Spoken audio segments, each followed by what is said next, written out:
Dios le bendiga, querido hermano, querida hermana que está presente en esta mañana tan especial, mañana de resurrección. Amén. En la fe cristiana, en el ámbito de nuestra fe, las Pascuas es prácticamente la fiesta más importante que celebramos también nosotros, cuando recordamos la resurrección del Señor Jesucristo. ¿Está contento en esta mañana? Amén, amén. Decile al que tenés al lado, felices Pascuas. Saludale a tu hermano, saludale, felices Pascuas. Amén, amén. Estamos recordando la resurrección del Señor Jesucristo. Por eso es algo tan importante para la vida del cristiano saber qué es lo que se celebra, más allá, ¿no es cierto?, de lo comercial, más allá de las cosas, de los huevos de Pascua, de los huevos de chocolate, de las roscas y todo lo demás. Eso descartamos totalmente, hermano. Para nosotros las Pascuas es la resurrección de Jesucristo. Amén. Y le invito entonces en esta mañana, vamos a compartir el tema para hoy, que se ha titulado El poder de la resurrección de Jesús.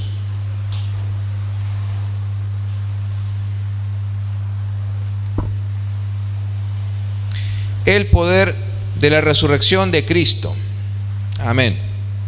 Vamos a hablar de este tema y le voy a invitar a que busque en su Biblia como texto base 1 Corintios capítulo 15 versículo 12.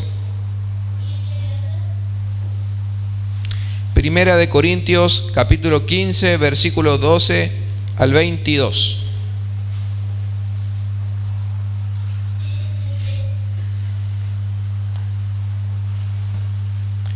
Y mientras usted busca en su Biblia, quiero adelantarle que estamos proyectando, así como ya anunció el pastor Julio, queremos dar inicio al discipulado en fecha jueves 28, es decir, no este jueves que viene, sino el próximo jueves. Ya tenemos el tema. El tema va a ser el reino de las tinieblas y la misión de la iglesia. Repito, el reino de las tinieblas y la misión de la iglesia va a ser el tema que vamos a empezar a desarrollar en el discipulado todos los jueves. Queremos hacerlo inicialmente presencial y después, cuando ya empieza a ser más frío, queridos hermanos, usted sabe que ya oscurece temprano, se cuesta tomar el colectivo, queremos continuar en modalidad virtual.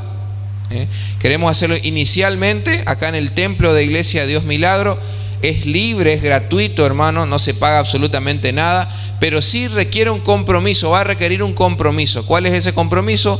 Va a tener usted que anotarse, lo vamos a registrar, solamente necesitamos que mande su nombre y apellido completo y su número de DNI al teléfono. Ya lo vamos a pasar por el grupo de WhatsApp, también está recibiendo la primicia usted en esta mañana, pero queremos iniciar de esa manera. El teléfono está allí en pantalla, es 88 44 20. Le solicitamos que usted mande su nombre y apellido completo, que esté bien escrito, ¿verdad? Y su número de DNI sin errores. Fíjese, hermanos, por favor, que no contenga ningún error. Lo vamos a registrar en una listita y ahí le esperamos todos los jueves. ¿Qué es lo que tiene que traer? Tiene que traer su Biblia, tiene un cuadernito, un anotador, un cuadernito, una virome y traer, bueno, si viene matrimonio puede traer su equipo de mate, puede venir acá al templo. Va a ser 2 horitas, de 18 a 20 horas todos los jueves,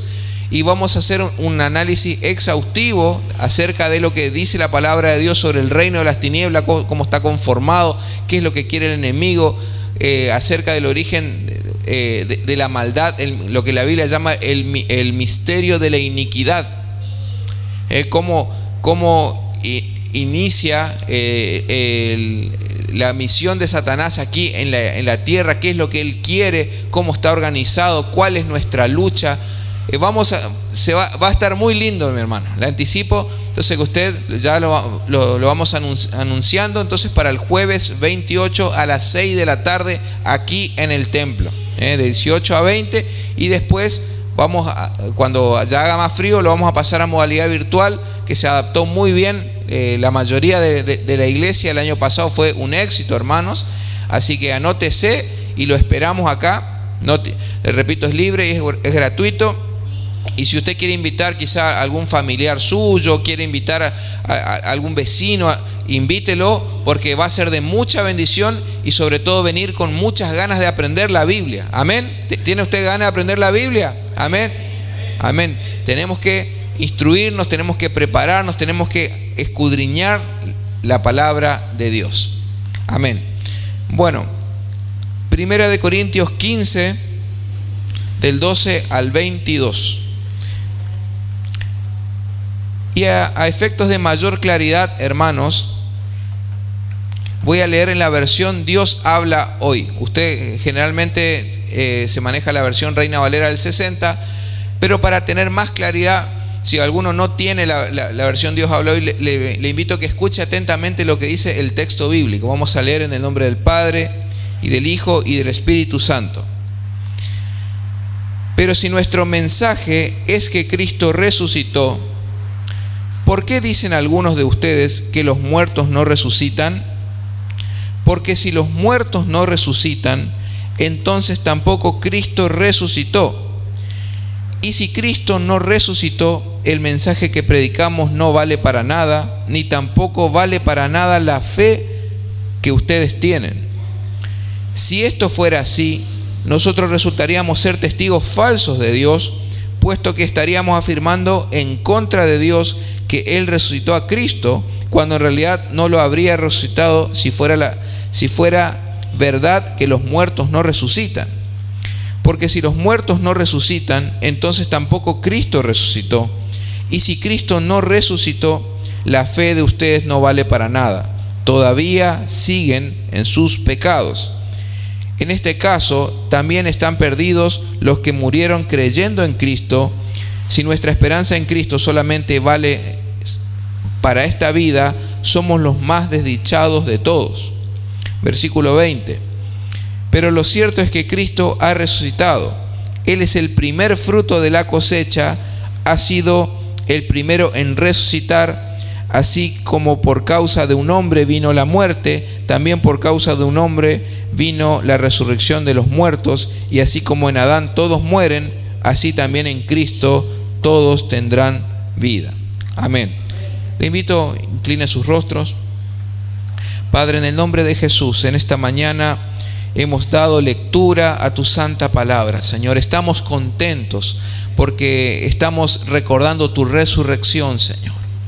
Estamos recordando, Padre, que te manifestaste al mundo, Señor, mostrando tu amor, mostrando tu poder, Señor, y trayéndonos salvación. Padre, este hecho es significativo para nosotros. Por eso te invitamos, Padre, a que tú puedas hablarnos, Señor. Te abrimos la mente, el corazón y pedimos, Señor Jesús, que nos visites en esta mañana, que traiga fortaleza, Señor, al que está caído, consuelo, Señor, al que sufre, Señor, y que traiga sanidad a aquellos que están enfermos, Padre. Te necesitamos, Señor. Necesitamos tu manifestación de tu vida en nuestro cuerpo, en nuestra mente, Señor, en el nombre de Jesús. Y encomendamos todo a ti, Señor, para poder desarrollar el sermón en el nombre del Padre y del Hijo y del Espíritu Santo. Amén y amén.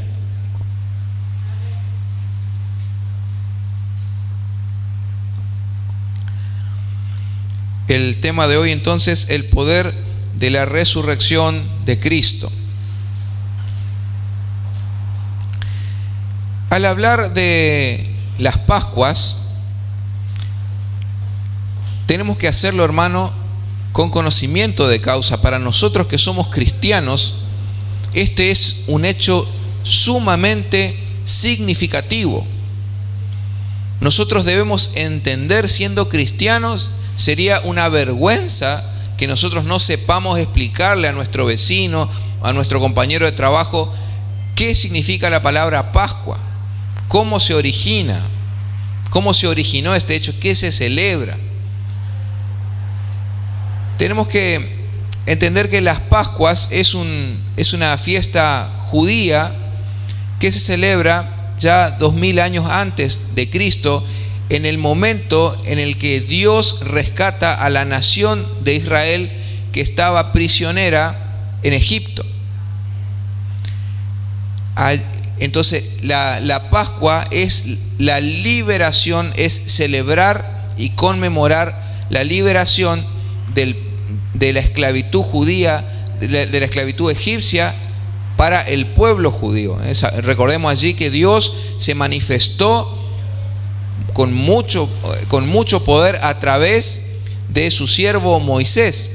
Él lo llama a Moisés, lo tiene a través de una zarza ardiente, lo llama a Moisés, le encomienda una misión que Moisés todavía, recordemos la historia, él no se sentía calificado para cumplir esa misión.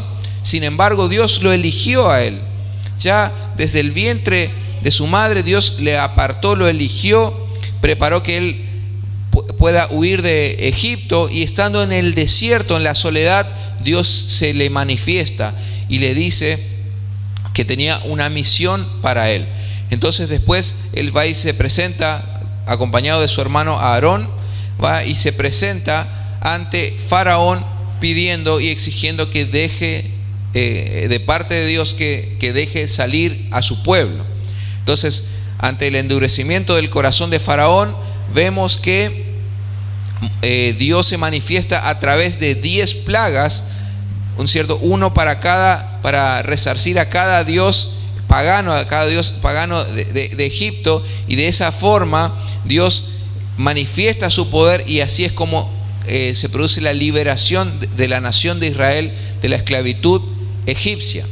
Ellos eran esclavos dentro del imperio Egipto, que estaba en ese momento, ¿no es cierto?, con todo el poderío, era el imperio predominante en esa época. Entonces, esa liberación es lo que se llama las Pascuas. La palabra Pascua es un término, en hebreo se pronuncia Pesaj. El Pesaj significa pasar de largo. Pasar de largo o pasar por alto es lo que significa la palabra Pascuas. Y traído esto al cristianismo, avanzando en la historia, usted sabrá que nosotros también, como cristianos, como iglesia, el cuerpo de Cristo, también celebramos la liberación. Pero la liberación nuestra ya no es física, sino es espiritual.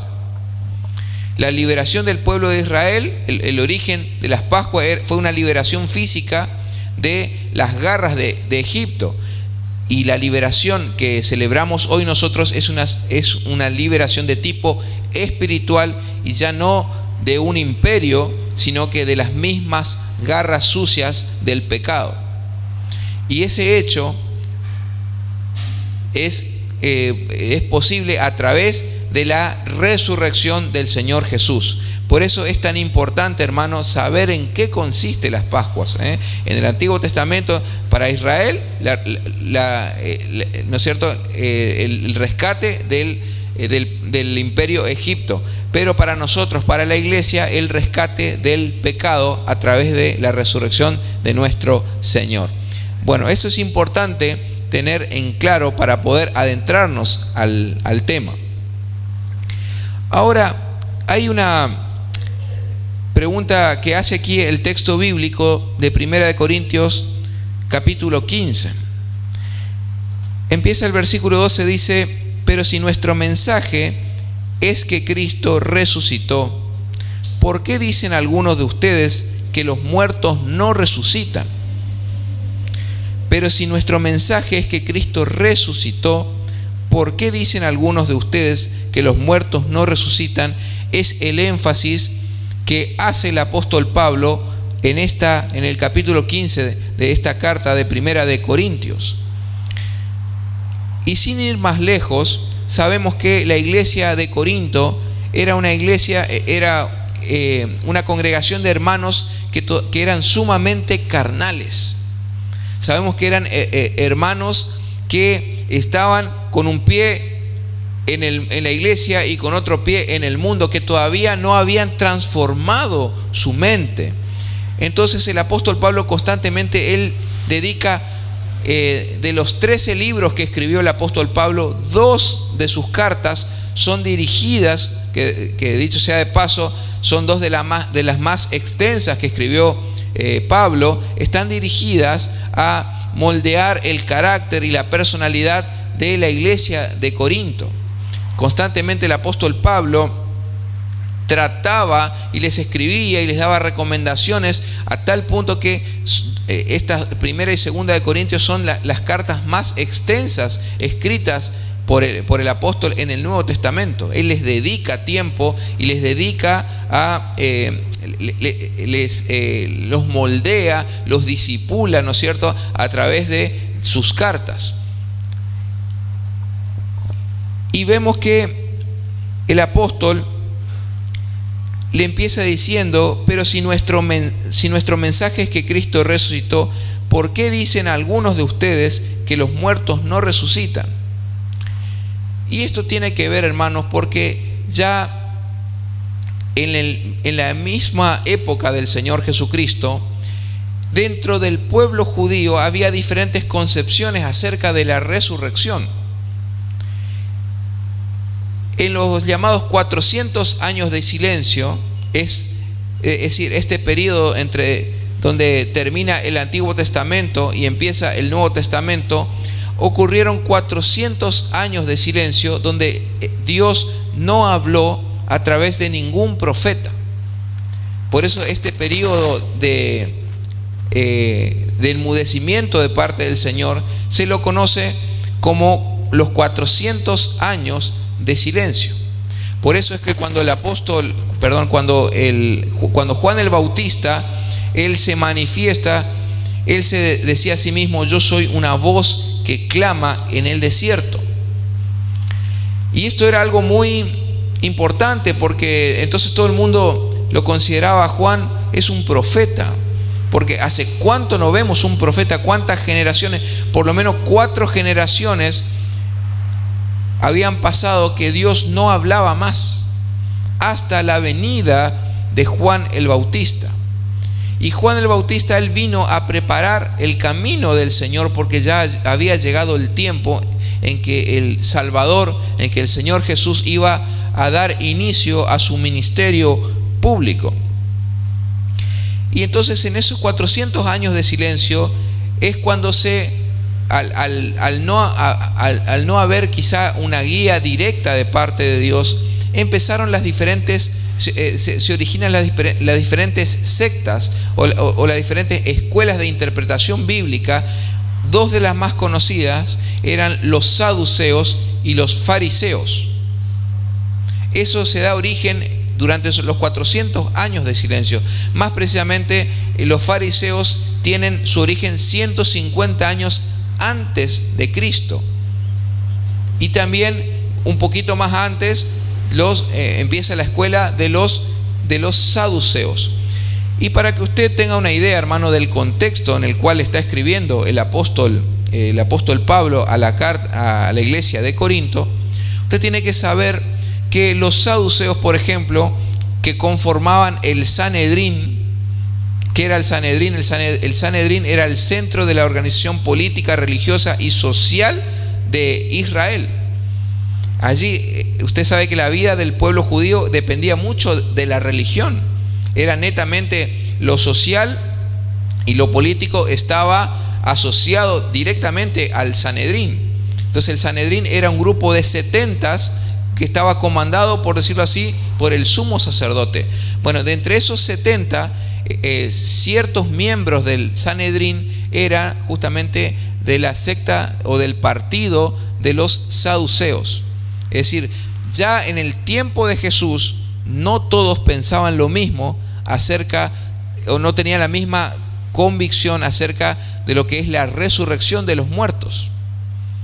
Los saduceos particularmente, ellos no creían en la resurrección de los muertos, ni tampoco creían en la vida eterna, o que existían espíritus o ángeles. Ellos no creían, era un poco más una visión materialista, a diferencia de, por ejemplo, de los fariseos, que sí creían en la resurrección. Lo que pasa que los fariseos hicieron, a través de los estudios bíblicos, a través del análisis más profundo, fue más aceptado y ganaron mucho territorio dentro del judaísmo con lo que es a través de los estudios de lo que es la Torá y todo el Antiguo Testamento, conocido como el Tanakh. El Tanakh, lo que nosotros llamamos Antiguo Testamento, el Tanakh es todo es justamente el Antiguo Testamento que nosotros tenemos como la mitad de la Biblia. Usted sabe que el pueblo judío, ellos no consideran el Nuevo Testamento, entonces toda la parte antigua ellos lo llaman, ¿no es cierto?, el Tanakh. Y del Tanakh, ¿no es cierto?, los primeros 5 libros de la Biblia, al que nosotros llamamos el Pentateuco, ellos le llaman la Torá. La Torá o justamente la ley. Eso es lo que significa. Entonces, queridos hermanos, vemos que ya en la misma época de Cristo no había un acuerdo común acerca de que si los muertos resucitaran o no.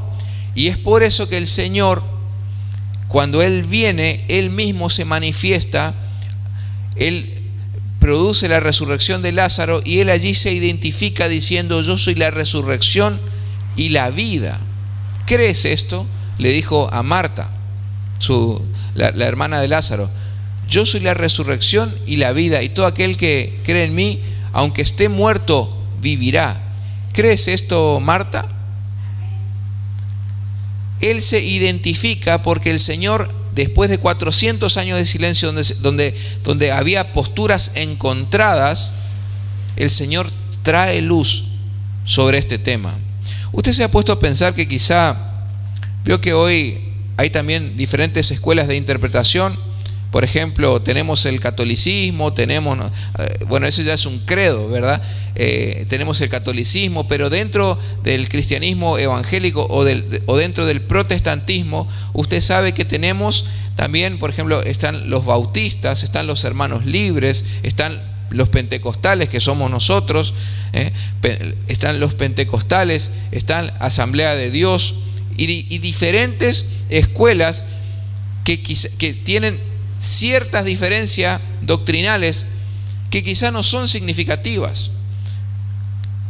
En teología, hermanos, tenemos las doctrinas fundamentales, también llamadas sana doctrina, y tenemos doctrinas periféricas. Las doctrinas fundamentales, ¿cuáles son, hermanos? La deidad del Señor Jesucristo. Le voy a citar algunas, no le quiero dar una clase en esta mañana, pero vamos calentando el motor para el discipulado también, así que anótese, le vamos a esperar acá en la iglesia.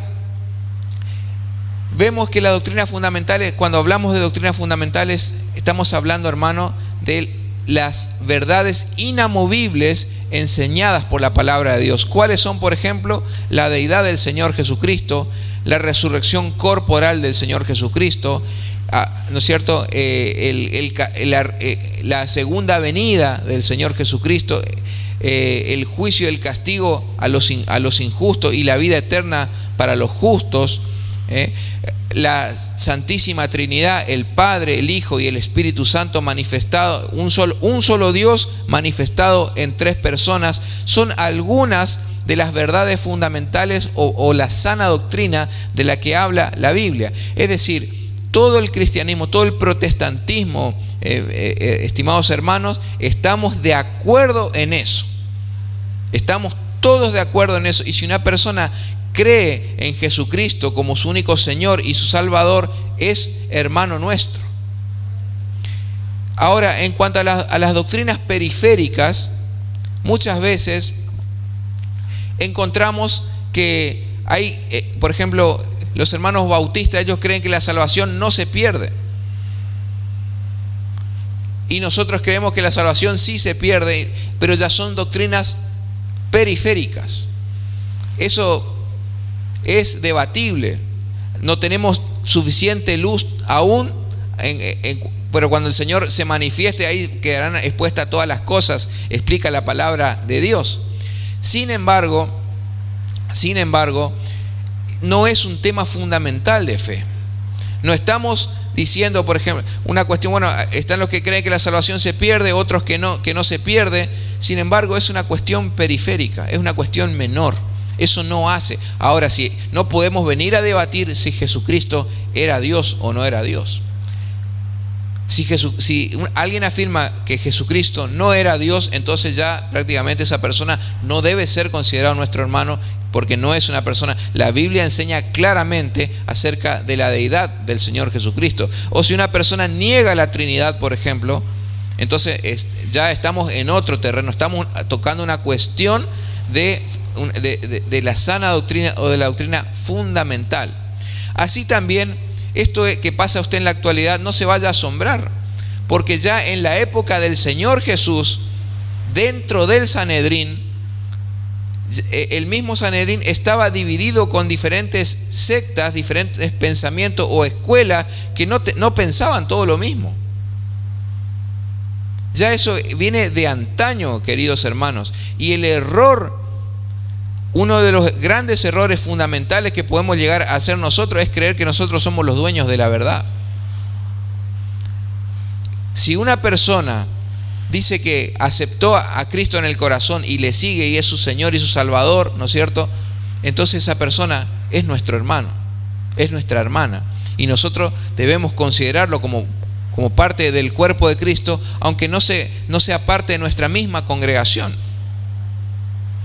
Ahora el Señor Jesús también, Él dijo: por sus frutos los conoceréis. Porque si se dice, y Primera de Corintios, que justamente acá un poquito más antes, establece que no tengan cuidado de no juntarse con alguno que llamándose hermano sea fornicario, ladrón, ¿no es cierto? Porque por los frutos los van a conocer. Pero si la persona manifiesta a Cristo en su vida y lo proclama como su Señor y su Salvador, nosotros tenemos que entender que es nuestro hermano o nuestra hermana en Cristo. Entonces ya, hermanos, en la época del Señor Jesús ya existían los diferentes partidos, las diferentes sectas o escuelas que no pensaban todos de la misma forma en cuanto a la resurrección.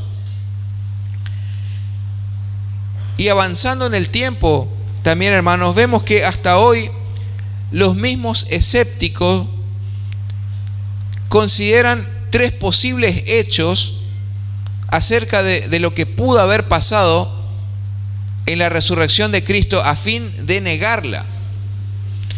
Empezamos hablando de las escuelas judaicas, pero esto trayendo al escepticismo que existe en la actualidad, hermanos. Hay tres postulaciones que hacen los escépticos para negar la resurrección del Señor Jesús. La número uno es que esta supuesta resurrección fue una psicosis masiva y contagiosa en la época.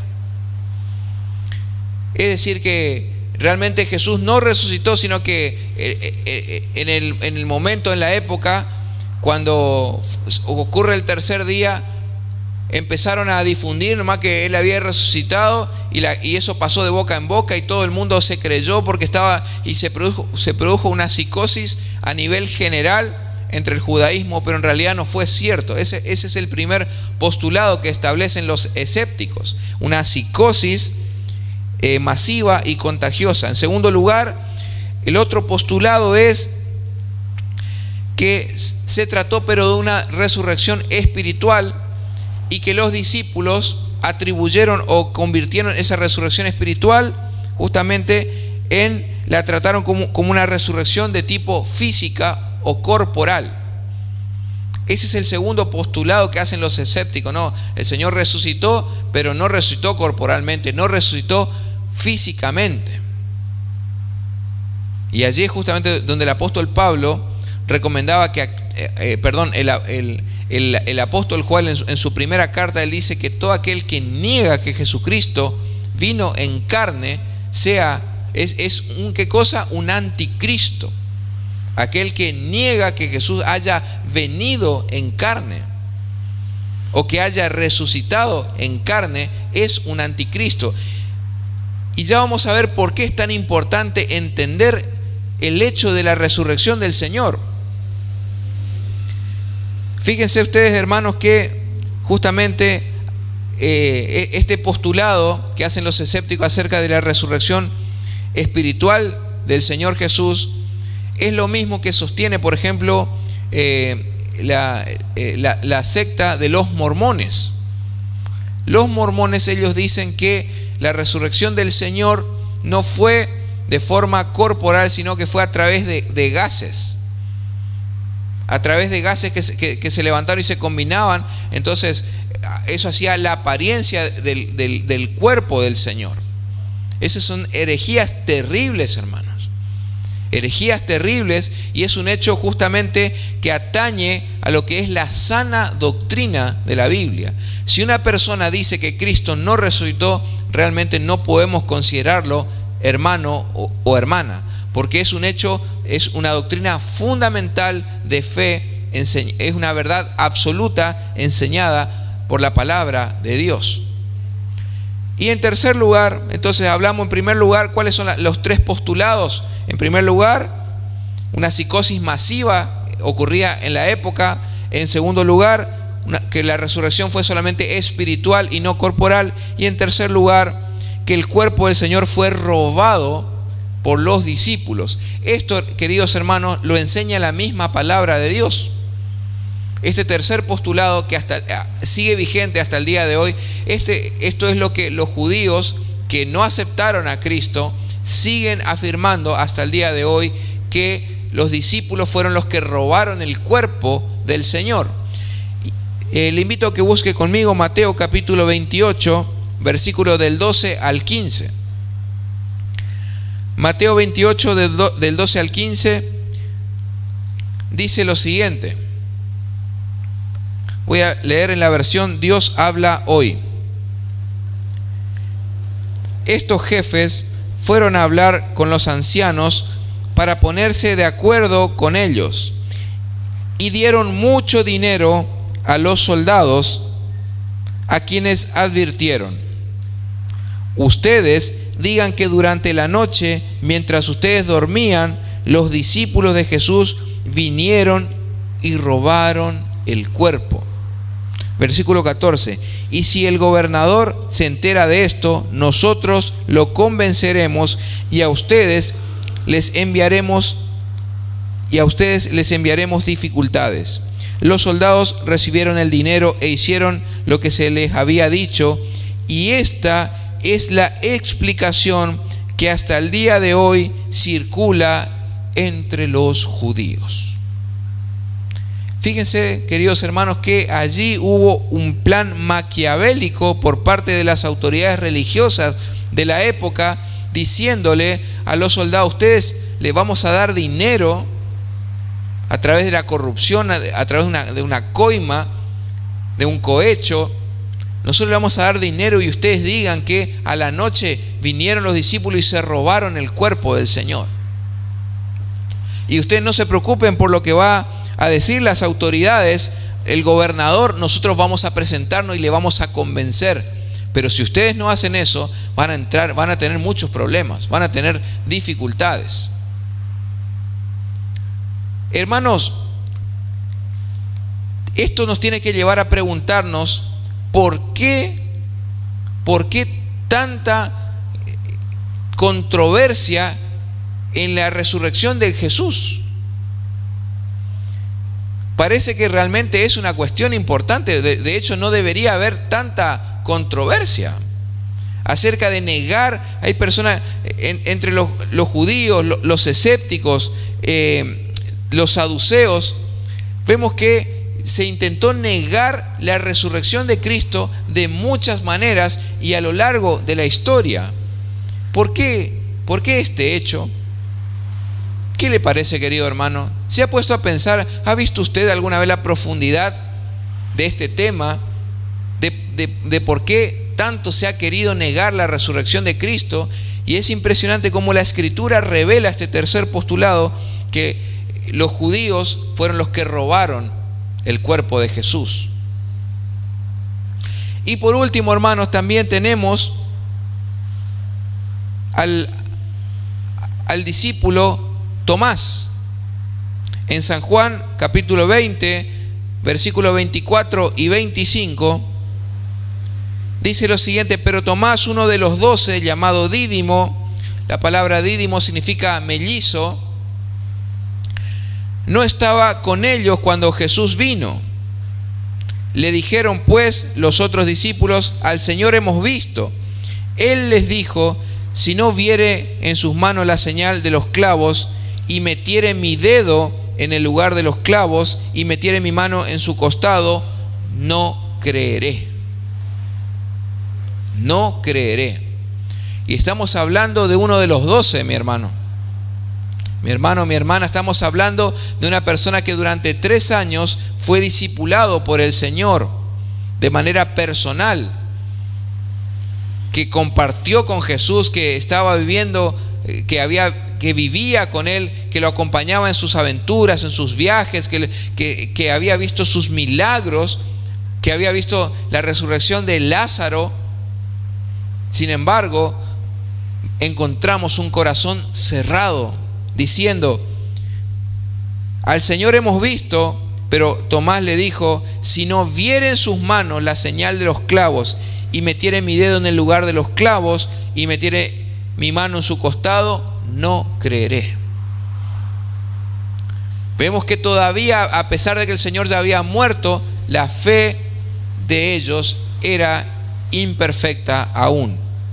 El Señor tenía que trabajar una última vez para poder refinar su fe, y de esa manera estén listos. Por eso recién los discípulos cambian al título de apóstoles, que significa enviado, del griego apóstolos, que significa enviado, cuando el Señor le da la gran comisión. A partir de ese momento, cuando el Señor le dice: id y predicad este evangelio a toda criatura, allí recién, en Mateo capítulo 28, Marcos capítulo 16, vemos cómo recién allí, en ese momento, ellos son enviados. Pero la pregunta sigue aún, queridos hermanos, en esta mañana, sigue latente.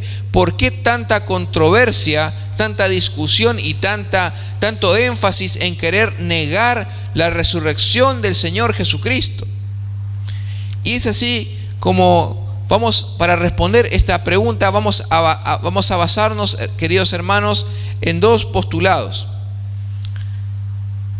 Y para eso tendríamos que preguntarnos, en primer lugar, ¿cuál es la diferencia entre el cristianismo con otras religiones? ¿Cuál es la diferencia entre el cristianismo con otras religiones? Y usted tiene que saber que los fundadores de las otras religiones están todos bajo tierra, hermano. Pero la tumba del Señor Jesucristo está vacía. La roca está abierta, la tumba está vacía, el Señor está vivo. Eso es lo que tenemos que entender, queridos hermanos. Porque uno dice: bueno, las religiones hay muchas en la vida, hay muchas religiones a lo largo del mundo, ¿no es cierto? Y bueno, ustedes creen una cosa, vos tenés tu religión, yo tengo mi religión, ¿no es cierto? Y bueno, vos respetame a mí, yo te respeto a vos, total, todos creemos en un mismo Dios, y las religiones son distintos caminos a Dios. Pero ¿eso es lo que dice la Biblia realmente, queridos hermanos? El Señor Jesús en Juan 14:6 dijo: yo soy el camino y la verdad y la vida, y nadie va al Padre sino por mí. Tenemos que comprender, hermanos, que una cosa es lo que nosotros pensamos y otra cosa es lo que dice la palabra de Dios. Ahora, el Padre Celestial me va a demandar cuenta por lo que está escrito acá y no por lo que yo pienso acerca de Él. Eso es tan absurdo como pensar, bueno, ¿no es cierto? Quizá podemos estar en la esquina de un semáforo y hay 3 colores, ¿no es cierto? El verde, el amarillo y el rojo. Y usted puede tener un pensamiento de decir, no, para mí hay que pasar cuando es amarillo. Otro dice, no, tenemos que pasar cuando está en verde. Y otro, no, cuando está en rojo, si no pasa nada, podemos pasar igual. Pero a todo esto, en realidad hay una ley nacional de tránsito que establece para qué es cada color. Y si a mí me para la policía o la gendarmería o una fuerza en la otra cuadra y me va a llevar ante las autoridades civiles, me van a hacer una multa, y uno le puede decir, pero es que para mí, yo no sabía que... No es que vos no sabías. Hay una ley nacional de tránsito que establece para qué es cada color, y un juez establece, ¿no es cierto?, una multa conforme a lo que está escrito, y no a si vos sos una buena persona o no. No, pero es que yo la primera vez que lo hago. De ese mismo nivel de legalidad estamos hablando ante las Sagradas Escrituras. El Señor dio lo más preciado que tenía, su único Hijo, el unigénito, para que todo aquel que en Él cree no se pierda, mas tenga vida eterna. Él dio lo más preciado que tenía en la cruz del Calvario. Y nosotros vamos a venir a querer convencerle que no, pero yo soy una buena persona. Eso es lo que piensa el mundo, hermano. El mundo piensa, no, que, ¿no es cierto?, si yo soy una buena persona y hago obras de bien y ayudo a los pobres y doy mercaderías y me porto bien, no le soy infiel a mi esposo, a mi esposa, entonces me merezco irme al cielo cuando me muera. Pero eso no es lo que enseña la Biblia, hermano. Eso es lo que piensa la gente. La Biblia me revela que la salvación no es por obras para que nadie se gloríe, sino que el Señor se manifestó en carne y dio su vida por nosotros, y la única forma, la única posibilidad de salvarnos, de salvar nuestra alma de la condenación eterna, es recibiendo a Jesús como nuestro único Señor y nuestro Salvador. Pero aquí hay un paréntesis fundamental, hermano. Porque para poder recibir al Señor como mi único, a Jesús como mi único Señor y Salvador, así como establece Romanos capítulo 10, en primer lugar yo tengo que creer que Él resucitó.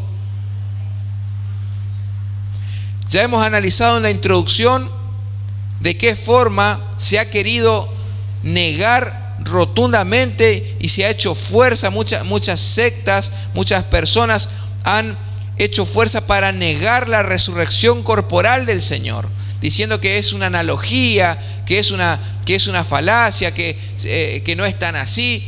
Sin embargo, la Biblia enseña que Cristo resucitó corporalmente, hermanos.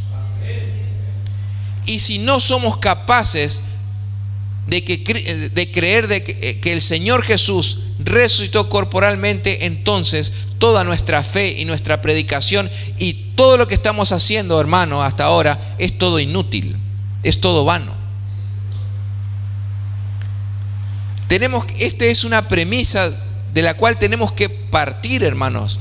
La resurrección de Cristo es el punto de partida de nuestra fe, porque cuando una persona nosotros le traemos a Cristo y le invitamos a que lo reciba en el corazón, ¿cómo puede recibir una persona en el corazón a Cristo si no ha resucitado? ¿Cuál es la diferencia entonces entre el cristianismo con las miles de religiones que hay a lo largo del mundo? Con las religiones, con las sectas, y todos tienen un libro sagrado, todos establecen que hay que hacer buenas obras, todos establecen que hay que el amor como fundamento. ¿Cuál es la diferencia? Y la diferencia, estimado hermano, estimada hermana, es justamente que Cristo resucitó. La diferencia la hace el Señor. No es algo que depende de nosotros. Es más, el Señor tampoco vino a fundar una religión. Jesús no es el fundador de una religión, el fundador de una ideología. Jesucristo es Dios. La Biblia nos revela y comprueba que Jesucristo es el Dios del cielo que se hizo hombre y vino a vivir entre nosotros. Por eso, estimados hermanos, tenemos que partir de esta base. ¿Cuál es la diferencia entre el cristianismo con otras religiones? Que el fundador,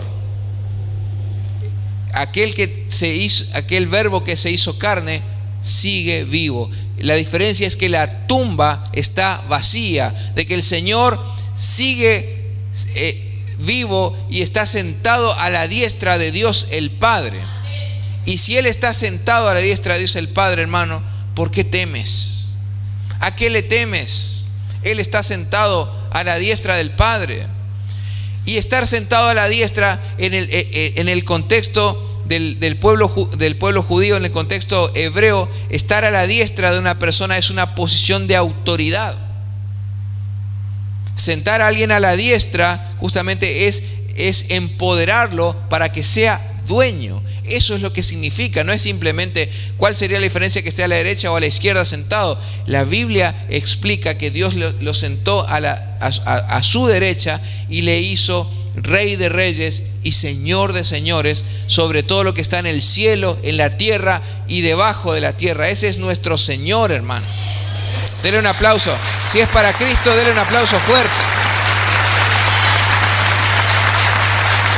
Aleluya, gloria a Dios. Amén. Entonces esa es la primer diferencia, queridos hermanos. Es lo primero que tenemos que saber, que la tumba está vacía. Todos los demás fundadores de las otras religiones, ¿no es cierto? Joseph Smith, Russell para los testigos de Jehová, Mahoma, Buda, ¿no es cierto? Mahatma Gandhi, todos, hermanos, sin excepción, han muerto y están bajo tierra. El Señor está vivo y está presente hoy aquí con nosotros a través del Espíritu Santo, porque dice su palabra que donde dos o más están reunidos en su nombre, allí estoy yo en medio de ellos. Pero este hecho es imposible de creer, hermanos, si nosotros no somos conscientes de que el cristianismo es una fe donde el mismo autor está presente en medio nuestro. Cuando uno abre la Biblia, el Señor está con uno y le está hablando a uno. Esto no es una psicosis, hermano. El Señor está presente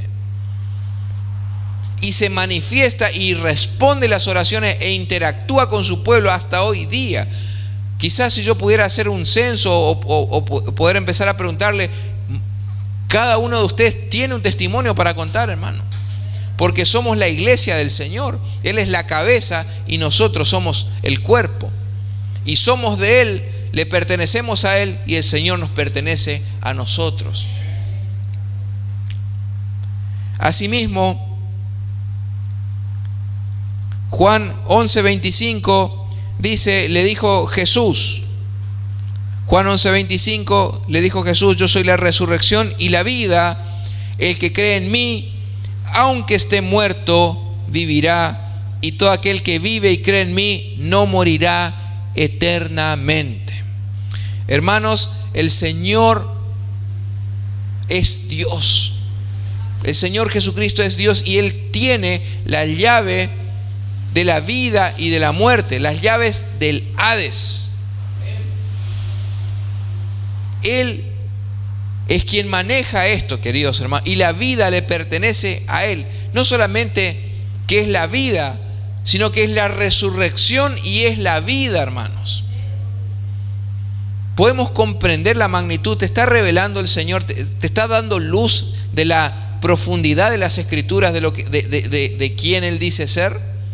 No solamente que es la vida, sino que es la resurrección y la vida. Y Él hace una pregunta retórica, porque dice, y todo aquel que vive y cree en mí no morirá eternamente. ¿Crees esto? ¿Sos capaz de creer? ¿Somos capaces de creer quién dice ser el Señor? Asimismo, Romanos 4:17, en la parte B, dice que Dios es quien da vida a los muertos y llama a las cosas que no son como si fuesen. Tenemos un Dios, hermanos, que resucita muertos y que llama a las cosas que no son como si fuesen. Esa es la capacidad que a través del Espíritu Santo es implantada en el cristiano, querido hermano. Repetimos de memoria, Hebreos 11:1 es pues la fe, la certeza de lo que se espera y la convicción de lo que no se ve, pero lo hacemos de memoria sin entender lo que estamos diciendo muchas veces, hermano. ¿Y en qué consiste este poder? Consiste en poder ver las cosas y amar a las cosas que no son como si fueran. Eso es dicho de otra manera. El Señor Jesús, en el Sermón del Monte, Él empezó a decir, diga el enfermo, ¿qué cosa? Sano soy. Porque está viendo las cosas que no son como si fuesen. Y esto no es una psicología positiva de decir, bueno, no, es que tenés que repetir y hacerte carne. Eso va a llegar un momento que tu cerebro va a creer que vos realmente estás sano y entonces te vas a empezar a mejorar. No, hermano.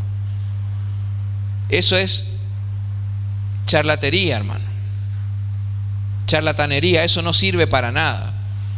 Nuestra fe, hermanos, no es una fe muerta, no consiste en sabiduría ni en palabra de hombres, consiste en un hecho fundamental que es lo que dio origen al cristianismo, y eso es la resurrección del Señor Jesús. Nuestra religión, hermanos, no es una religión, no es una fe muerta. Es una fe que está viva porque el Creador, porque nuestro Señor está vivo. De lo contrario, hermano, daría lo mismo ser católico, evangélico, testigo de Jehová, mormón, de la religión que quiera, es lo mismo. Pero eso no es así, hermano. El Señor está vivo y Él es el que hace la diferencia, hermano. Y si Cristo no está haciendo la diferencia en tu familia, en tu matrimonio, si Cristo no está haciendo la diferencia en tu vida personal, en tu trabajo, hermano, entonces estás profesando una religión de muertos. Estás viniendo a cumplir simplemente porque es domingo, sé que tengo que ir a la iglesia y vengo a cumplir. Y cumplo con el Señor y después me voy y sigo mi vida. No hay transformación. Es una religión, eso es una religión de muertos. El Señor está vivo y Él está con nosotros y guía nuestros pasos y nos ayuda a tomar decisiones y nos va llevando de gloria en gloria. Y se levantan obstáculos, se levantan problemas, pero el Señor nos abre el camino y abre puertas donde no las hay. Dele un aplauso al Señor esta mañana. A Él sea la gloria. Cristo vive. Cristo vive, hermanos. Y la segunda y última pregunta que quiero desarrollar en esta mañana es en dónde, la primera de ellas fue cuál es la diferencia entre el cristianismo con otras religiones, y la segunda pregunta es en dónde radica realmente el poder de la buena noticia del Evangelio de Jesucristo. ¿Dónde realmente está el poder del Evangelio de Jesucristo? ¿En qué momento está? Y a esto le pido que me acompañe Primera de Tesalonicenses capítulo 4 versículos 13 y 14. Primera de Tesalonicenses 4, 13 y 14. El apóstol Pablo le está diciendo: tampoco queremos, hermanos, que ignoréis acerca de los que duermen, para que no os entristezcáis como los otros que no tienen, ¿qué cosa? Esperanza. Porque si creemos que Jesús murió y resucitó, así también traerá Dios con Jesús a los que durmieron en Él. Hermanos, la resurrección de Cristo es fundamental para nosotros, porque si nosotros creemos que resucitó el Señor, también nosotros vamos a resucitar con Él. Para nosotros los cristianos, hermanos, tenemos otro tipo de concepción acerca de la muerte. No nos asusta. No es un hecho catastrófico cuando una persona deja este mundo. Sí nos duele la separación, porque por supuesto que fallezca un ser querido. nos cuesta inclusive superarlo, ese desapego, esa distancia, ese vacío, el que te falte la persona para ir a consultarle, quizá tu papá, tu mamá, para ir a consultarle, para ir a charlar, a tomar unos mates, y los extrañamos, por supuesto que sí, porque eso es totalmente natural y normal de parte del ser humano. Pero para nosotros no es un hecho trágico o es un hecho desgarrador, hermano, porque sabemos que la persona, si murió en Cristo, está mucho mejor que nosotros. El apóstol Pablo decía: ausente del cuerpo y presente en el Señor. Entonces sabemos por la convicción de nuestra fe que la persona, cuando fallece, y si fallece en Cristo, entonces automáticamente va a la presencia de Dios y ya descansa la persona y nos está esperando para el encuentro con nosotros.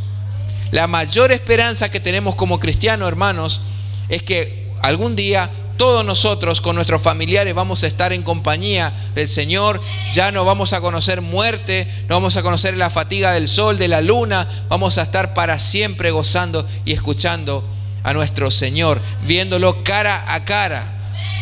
Hoy hablamos nosotros, el día de mañana vamos a callar nosotros y Él va a hablar.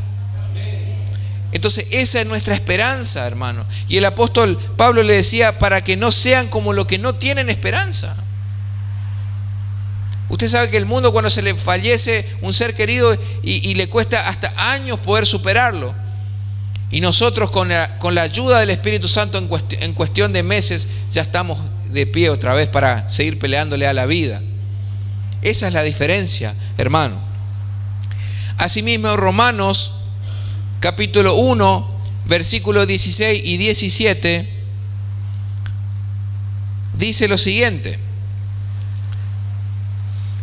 Les voy a leer en la versión Dios habla hoy.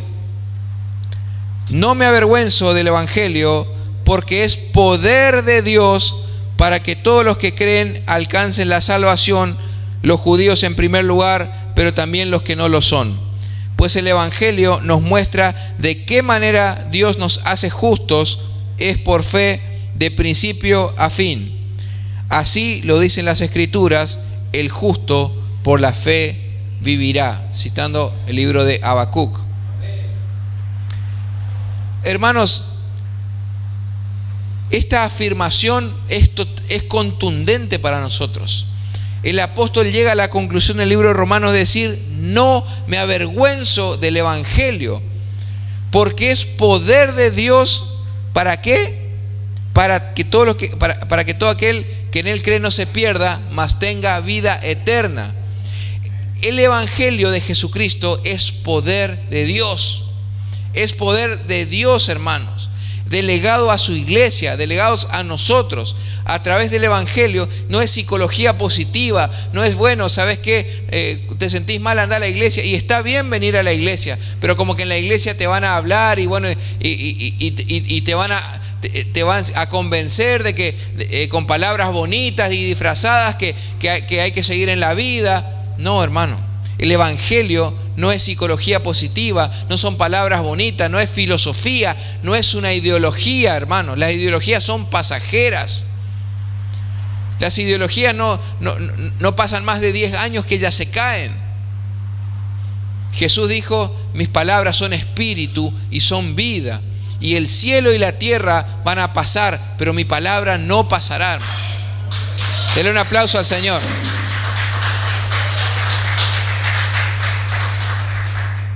Hermanos, las ideologías pasan.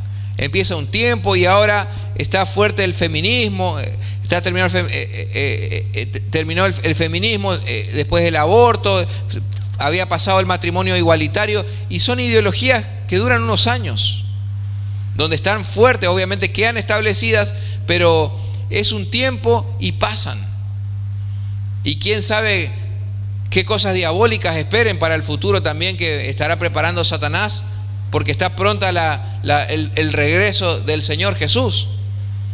Pero tenemos que saber que las ideologías encuentran un punto máximo donde están en auge y después empiezan a caer otra vez. Pero el cristianismo, hermano, nuestra fe no es una ideología, nuestra fe es palabra de Dios eterna. y el cielo y la tierra van a dejar de existir, pero la palabra de Dios no va a dejar de cumplirse. Por eso el apóstol Pablo decía: no me avergüenzo del evangelio, porque es poder de Dios. ¿Y en qué consiste ese poder? Ese poder consiste en que nuestro hermano mayor, el Señor Jesucristo, resucitó y fue a preparar morada y nos espera allí. Y ese poder está en operación en este mundo, hermanos. Ese poder, el poder del evangelio, consiste en en que Dios es capaz de resucitar a los muertos y de llamar a las cosas que no son como si fuesen.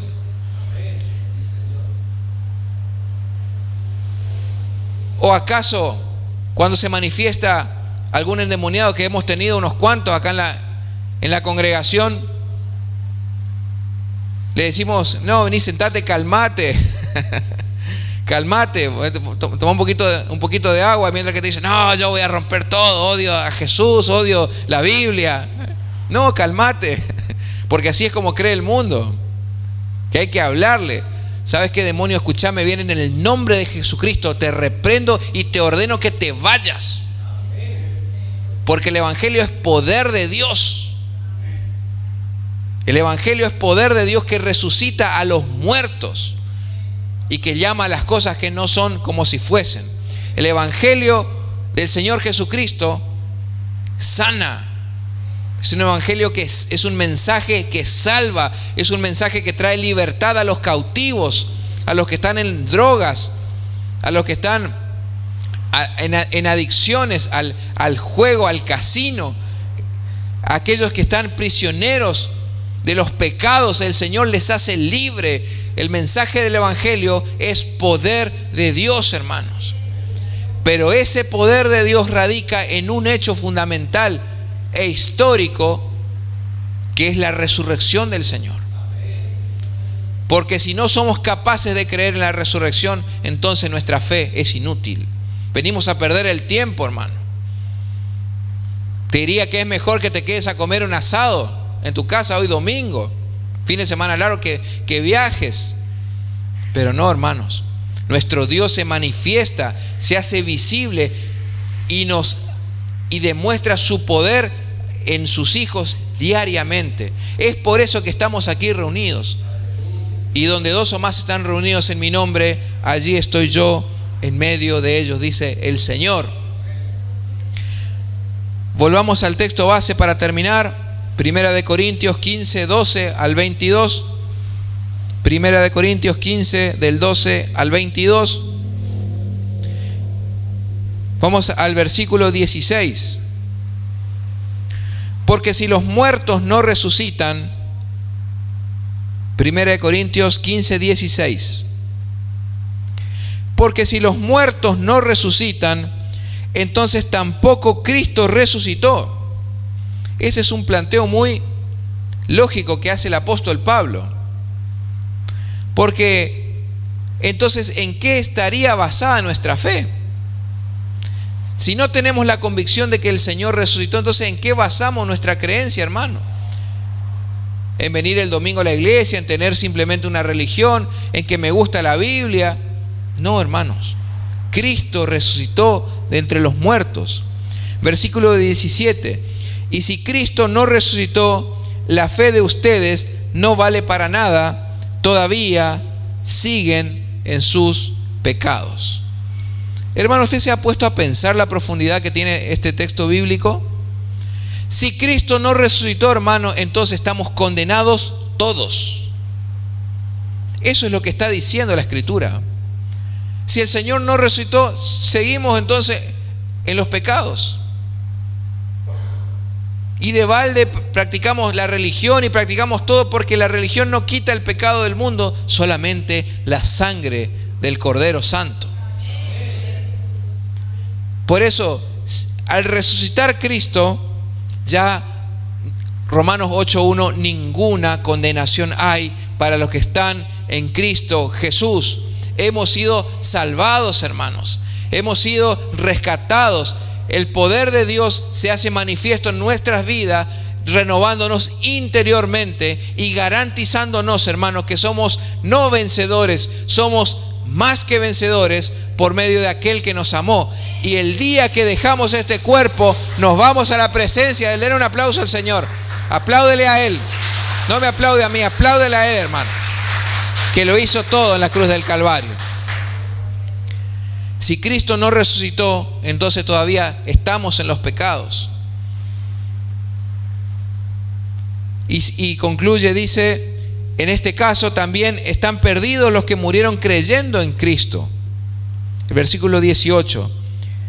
Entonces también estarían perdidos aquellos que murieron creyendo en Cristo. ¿De qué están hablando aquí, hermano?